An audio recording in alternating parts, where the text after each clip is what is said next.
Hello guys, আজকে আমি রান্না করেছি সব কিছু আমি রান্না করেছি। দেখি তো মেনুগুলো বলো তো একটু। এই মেনুগুলো বল একটু। নিজে জানি কি এ না জানি খালি সালি। এই যে মাছ হয়েছে 5 রকমের মনে হচ্ছে মাছ আছে। এ বাপরে, আমি বলে দিচ্ছি বন্ধুরা। হয়েছে ওলের চাটনি, খসলা ভাজা, ধনেপাতার চাটনি, ডাল, কুমড়ো মানে মিক্স ভেজ, মাছের তেল দিয়ে আবার একটা মিক্স ভেজ, বাটা মাছের আর রুই মাছের ঝাল। দেখুন আমার বর খুব তৃপ্তি করে খাচ্ছে। ও আবার বলছে এটা খাবে না, এটা খেলে ওর গলা চলছে।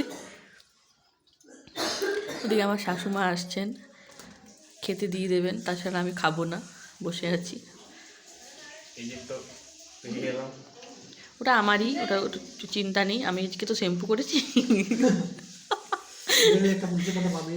তার জন্য তুমি একটা পাবেই তুলসী পাতা, বললে হবে না। দেখছো মুখটা কি সুন্দর দেখাচ্ছে। পুরনো কোথায় আছে পুরনো?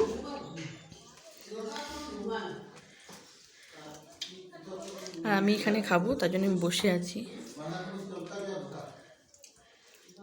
আর ওখানে শাশুমা খাবেন, উনি টেবিলে বসে খান না, ওনার শকরি লেগে যায়, ওই জন্য উনি নিচেই খাবেন। আমার শ্বশুরমশাইয়ের খাওয়া দাওয়া হয়ে গেছে, চুপচাপ খাও।